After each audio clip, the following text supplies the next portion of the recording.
Ni kumwa babiri ava peace oba gwe yanoonya ava peace kyali kitya? Well katomanyi mu industry gye tulimu ebintu ebisinga bituukawo nga totegedde so kugamba nti sometimes nja kuwa example ya Fikfa Maker. Fikfa Maker sokola oluyimba n'omuntu yena gwakoze naye naye nga tekyali mu plan okitegeera sometimes ziba ntegeka nti oli nakola n'omuntu well ava nakola ne ava nti Jeff Chiwanze muita kojja okitegeera Jeff muita kojja kuba kati mama wange ina matovu ate Jeff ye kiwanuka ekijja mu mbeera bwetyo okitegeera kati omukwano ogwo nti ate ne Jeff nakolako kera ne muwala womu Joelanda so kati connection yeyo nitukola nange nikola nange nokwekanga nange nkoze ne ava okay so kitegeeza Jeff yateekateeka yes yateekateeka zalizize ani yawandika oluyimba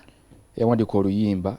wali omuvubuka yawandika oluyimba olwo sijagamba nti nze yaluwandiika of course nze sirimba sirimba naye okamwerabiddemu ku kulinnya naye nga luwandiika olwo oluyimba twaluteeka mu maloboozi okay mudra mukwano gwo kyali wange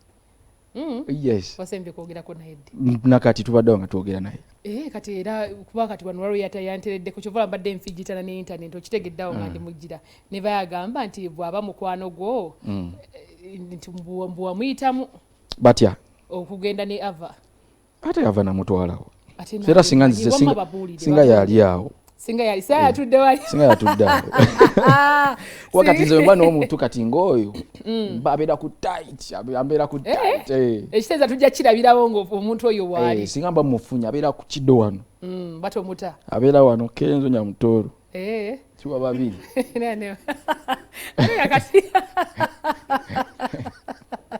Aba program chiri kiteko tukyali kwebaza kyatwekuumiddeko webale nnyo yebalire ddala program eno abagiteekamu ensimbana fa Beg For Me ate awamu n'aba Spurs Tours and Travel mu mbeera y'emu ne Zula's Chicken so gwe yeetaaze okuba ng'oyiga cake genda mu Beg For Me ayagala okutravelinga ogenda mu ba Spurs Tours and Travel nawe yeetaaze ekyemisana ekirungi osaniyo olungi ogendako mu bannaffe aba Zula's Chicken tukyali n'omuyimbi ono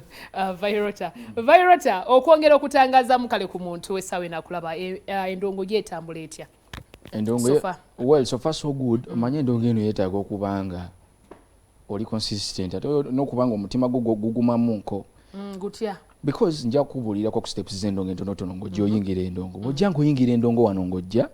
ng'oli mu kukuba breakthrough song yo abantu nga omwana omupya nga bwe nali emabega kaawo bakwaniriza nnyo okitegeera bakwaniriza nnyo bakukubako blogs nyingi okitegeera ne bakusuusuuta new kid on blog what but ebintu gye bikoma okugenda maaso otandika ofuna abalabe bw'okuba olimba olwokusatu ne lukuba n'ofuna abalabe abakwagala nabo ne beeyongera n'abalabe bw'okuba olwokuna abantu batandika okitegeera batandika okukyukakyuka abali bakwagala nga batandika okukunooma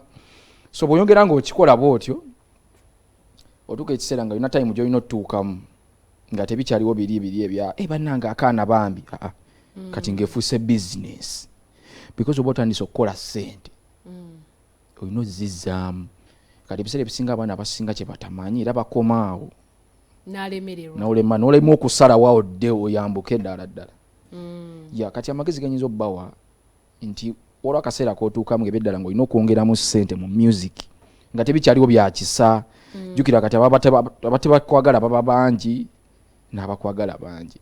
so kati feve yetuukisa n'esalamuuko newakubadde ofuna erinnya ly'olifunye but olina okuteekamu because abantu baba bakulaba nti okola bawe ku ssente z'okola